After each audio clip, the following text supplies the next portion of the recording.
Kali ini kami akan bercerita Legenda Sangkuriang. Adalah cerita rakyat Jawa Barat tentang asal-usul Gunung Tangkuban Parahu. Berkisah tentang Sangkuriang yang jatuh cinta pada ibunya sendiri, Dayang Sumbi, tanpa menyadarinya. Dayang Sumbi memberikan syarat mustahil, membuat danau dan perahu dalam semalam untuk membatalkan pernikahan, yang kemudian digagalkan dan memicu amarah Sangkuriang.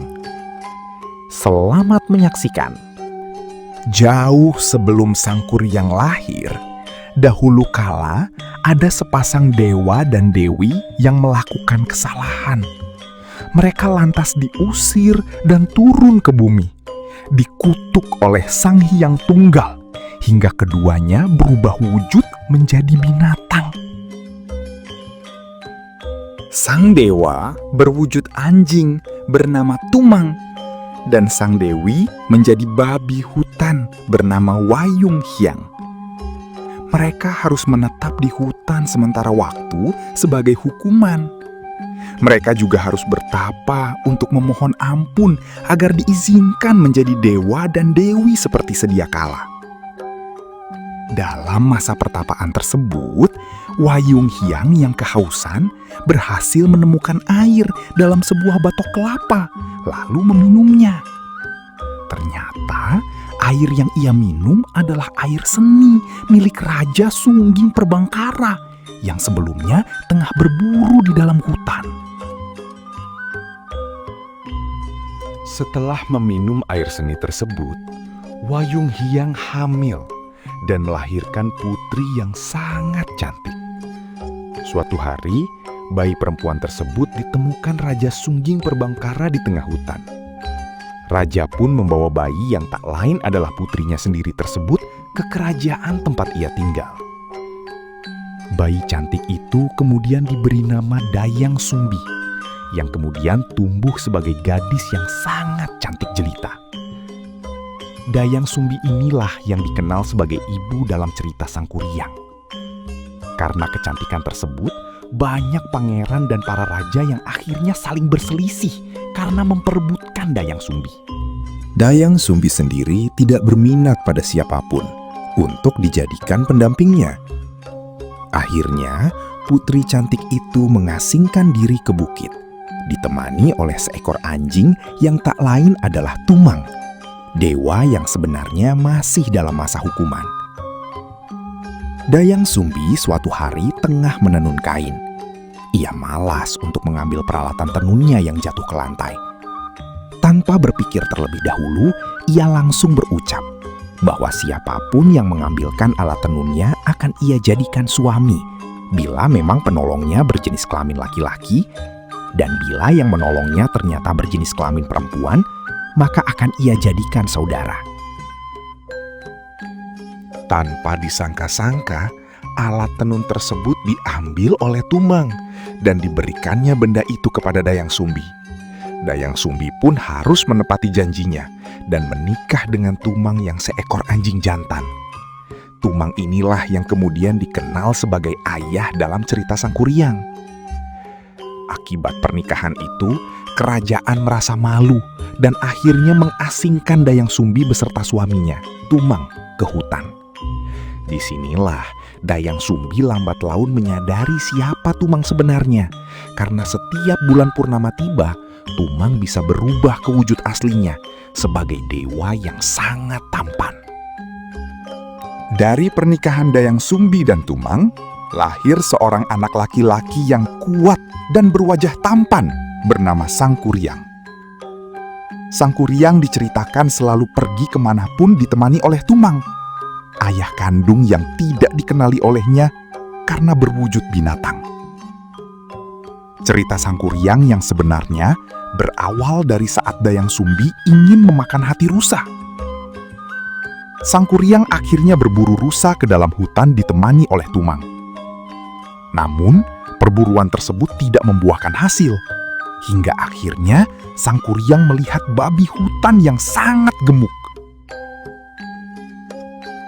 Sangkuriang lantas menyuruh Tumang mengejar babi hutan itu. Tapi Tumang tidak menurut karena ia mengenali si babi hutan yang tak lain adalah Wayung Hyang, ibu Dayang Sumbi sekaligus nenek Sang Kuryang. Sang Kuryang pun merasa kesal dan menakut-nakuti Tumang dengan panah yang dibawanya. Tapi akhirnya panah itu malah benar-benar mengenai Tumang hingga anjing jantan itu mati. Dalam kepanikannya, Sang Kuryang kemudian mengambil hati Tumang dan membawanya pulang untuk diberikan pada Dayang Sumbi. Tanpa tahu apa-apa, Dayang Sumbi memasak hati tersebut lalu memakannya. Namun setelah tahu kalau ia memakan hati Tumang, Dayang Sumbi marah besar dan memukul kepala Sang Kuryang dengan sebuah sendok kayu hingga putranya tersebut terluka. Kemarahan sang ibu pun membuat Sang Kuryang ketakutan dan melarikan diri ke hutan. Dalam cerita Sang Kuryang, Dayang Sumbi akhirnya merasa menyesal. Ia pun langsung mencari anaknya ke hutan, tapi usahanya gagal. Dengan rasa sedih yang begitu besar, Dayang Sumbi akhirnya bertapa, memohon agar bisa bertemu kembali dengan anaknya. Selama pertapaan itu, Dayang Sumbi hanya memakan tumbuhan atau sayuran mentah yang membuatnya tetap awet muda. Sementara itu, Sang Kuryang yang terus mengembara akhirnya berubah menjadi seorang pemuda yang gagah, kuat, dan tampan. Tanpa disadari, Sang Kuryang akhirnya kembali bertemu dengan Dayang Sumbi yang sudah tak dikenalinya lagi. Begitupun dengan Dayang Sumbi yang tak tahu kalau pemuda tersebut adalah anaknya sendiri. Keduanya lantas saling jatuh cinta. Namun, luka pada kepala Sang Kuryang menyadarkan Dayang Sumbi kalau ia tengah berhadapan dengan putranya sendiri. Walaupun begitu, Sang Kuryang tetap ingin menikah. Sementara sang ibu berusaha menolak permintaan anaknya itu. Seperti yang sudah diketahui banyak orang mengenai cerita Sang Kuryang, putra Dayang Sumbi tersebut tetap keras kepala. Dayang Sumbi akhirnya mencari cara agar Sang Kuryang berubah pikiran. Dayang Sumbi kemudian mengizinkan Sang Kuryang untuk menikahinya, asalkan Sang Kuryang mampu membuat sebuah telaga dan perahu dalam waktu semalam. Dayang Sumbi merasa yakin bahwa permintaannya tidak mungkin terpenuhi, dan ia yakin bisa menghindari pernikahan dengan anaknya sendiri. Dengan bantuan makhluk halus, Sang Kuryang akhirnya bekerja semalaman. Ia membuat perahu dari pohon yang tumbuh di sebelah timur. Pokok pohon tersebut berubah menjadi bukit tanggul.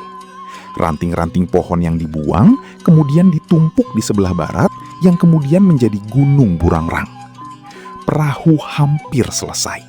Bendungan dari Sungai Citarum pun hampir membentuk telaga. Dayang Sumbi yang takut anaknya berhasil melakukan tugas akhirnya membentangkan kain putih. Kain itu bercahaya dan sangat terang sehingga membuat para makhluk halus mengira kalau fajar sudah tiba. Para makhluk halus melarikan diri dan meninggalkan Sang Kuryang dan pekerjaannya yang belum usai. Pada cerita Sang Kuryang versi lain, diceritakan Dayang Sumbi membangunkan ayam-ayam jantan untuk berkokok, menandakan fajar sudah tiba dan membuat makhluk halus ketakutan. Sang Kuryang akhirnya marah karena pekerjaannya belum selesai. Ia kemudian menendang perahu hasil kerja kerasnya hingga terbalik dan akhirnya berubah menjadi gunung Tangkuban Perahu. Sang Kuryang pun mengejar Dayang Sumbi. Namun Dayang Sumbi yang hampir tertangkap tiba-tiba memohon pada Sang Hyang Tunggal agar Sang Kuryang tidak berhasil mengejarnya. Dayang Sumbi lantas berubah menjadi bunga jaksi. Jadi sebenarnya banyak cerita yang belum diketahui oleh kita di cerita Sang Kuryang. Bagaimana Sang Kuryang dapat kenal dengan Tumang dan akhirnya dia pun suka dengan ibunya sendiri. Seharusnya cerita ini dapat diceritakan dari awalnya. Jika cerita ini selengkap cerita di atas, kita dapat menceritakan kepada anak cucu kita kelak. Dan jika anak cucu kita menanyakan asal-muasal sang kuryang, kita dapat menjawab dengan benar. Hendaknya kita menceritakan suatu hal sesuai dan menjelaskannya dari awal.